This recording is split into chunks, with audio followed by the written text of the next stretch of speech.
Assalamualaikum warahmatullahi wabarakatuh. Innal hamdalillah nahmaduhu wa nasta'inuhu wa nastaghfiruh wa na'udzubillahi min syururi anfusina wa min sayyiati a'malina may yahdihillahu fala mudhillalah wa may yudhlilhu fala hadiyalah. Asyhadu an la ilaha illallah wa asyhadu anna Muhammadar Rasulullah alladzi la nabiyya wa la rasula ba'dah.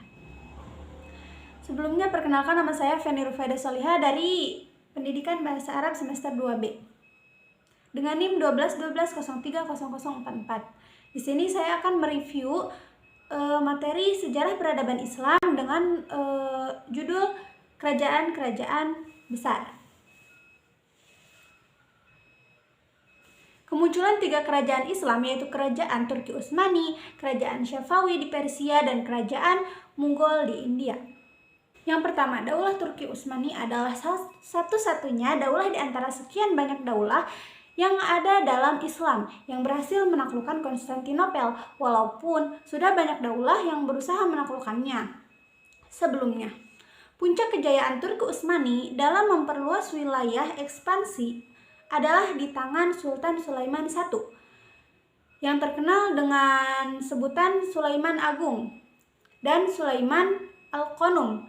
Di bawah pemerintahannya, wilayah kekuasaan Turki Utsmani meliputi Afrika Utara, Mesir, Hijaz, Irak, Armenia, Asia Kecil, Balkan, Yunani, Bosnia, Bulgaria, Romansa, sampai ke batas Sungai Donbass. Ada 3 lautan, yaitu Lautan Merah, Laut Tengah, dan Laut Hitam.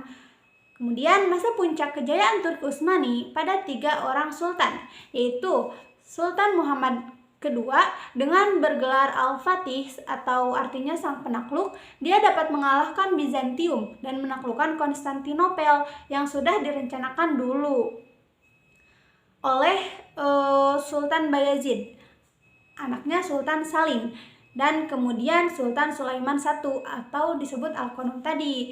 Masa kemunduran Turki Utsmani dimulai dari kritis suksesi sepeninggalan Sultan Sulaiman pada tahun 1566 Masehi sampai sebelum Turki menjadi republik di tangan Mustafa Kemal Atatürk. Tercatat 27 sultan, tidak ada lagi yang dapat diandalkan. Banyak faktor yang menyebabkan kehancuran Turki Utsmani, di antaranya wilayah kekuasaannya yang luas, rumit menyusun administrasi negara, sehingga administrasi negara Turki Utsmani tidak beres, sementara penguasanya sangat berambisi memperluas wilayah. Kemudian ikut perang terus-menerus, akibatnya tidak ada waktu lagi untuk mengurus administrasi negara. Faktor kedua, heterogenitas penduduk. Menguasai wilayah yang luas tentunya juga mengurus penduduk yang beragam etnis, agama maupun adat istiadat. Kemudian, Daulah Safawiyah berasal dari sebuah gerakan tarekat yang berdiri di Ardabil, sebuah kota di Azerbaijan, Iran. Tarekat ini diberi nama Tarekat Safawiyah, didirikan pada waktu yang hampir bersamaan dengan Daulah Turki Utsmani di Asia Kecil. Nama Safawiyah diambil dari nama pendirinya, Safi al-Din.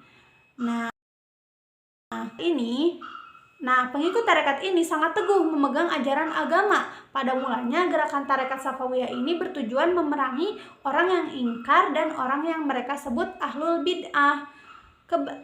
Keberadaan tarekat ini semakin penting setelah berubah dari tarekat kecil yang bersifat lokal menjadi gerakan keagamaan yang besar.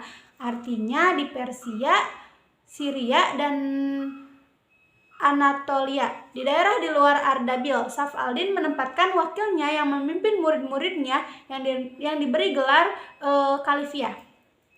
Kemudian Daulah Safawiyah ini yang mulanya merupakan satu aliran yang bersifat keagamaan berfaham Syiah, kemudian akhirnya menjadi daulah yang besar yang sangat berjasa dalam memajukan peradaban Islam, walaupun tidak menyamai Daulah Abbasiyah di Baghdad, Daulah Umayyah di Spanyol, dan Daulah Fatimiyah di Mesir. Selama Daulah Safawiyah berkuasa di Persia atau di Iran sekitar abad ke-16 dan 17 Masehi, masa kemajuannya hanya ada di tangan 2 sultan, yaitu Ismail I, kemudian masa Sultan Shah Abbas I tahun 1558 sampai 1622.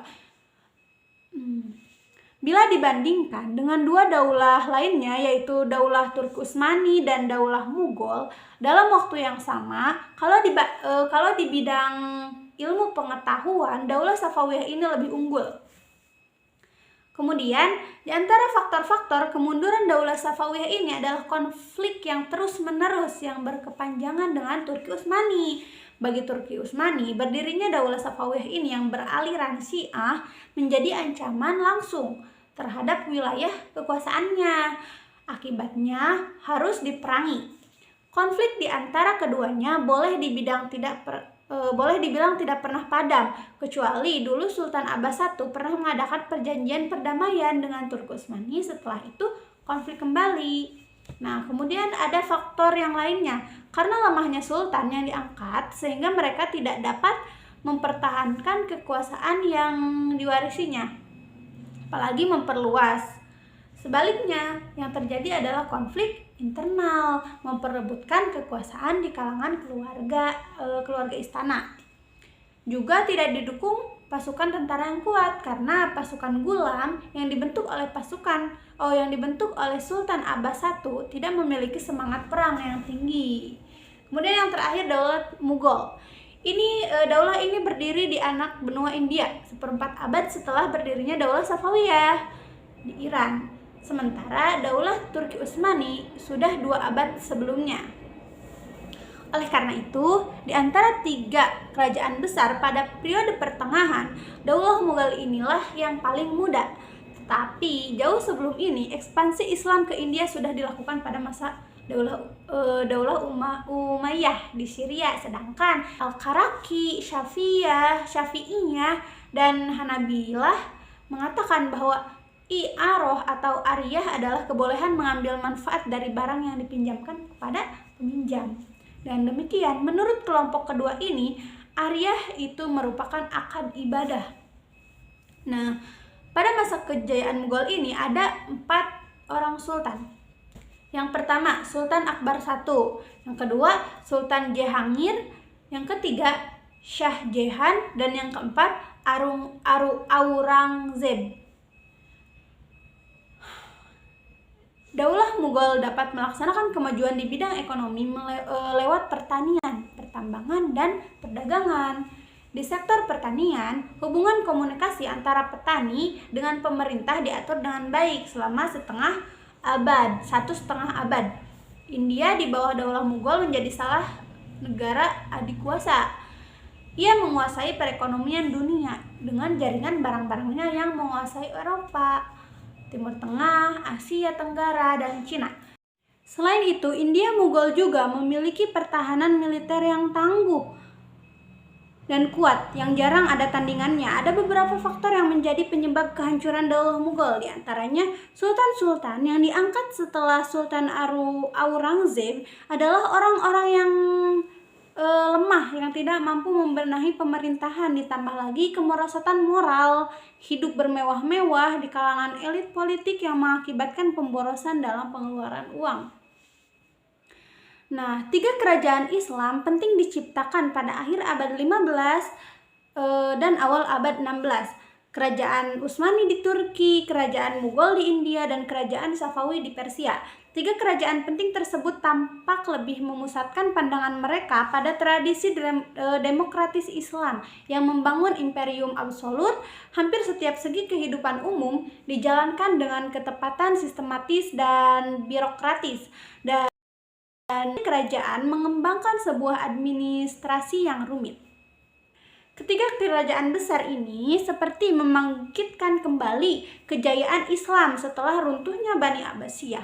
Namun kemajuan yang dicapai pada masa 3 kerajaan besar ini berbeda dengan kerajaan yang dicapai pada masa klasik Islam.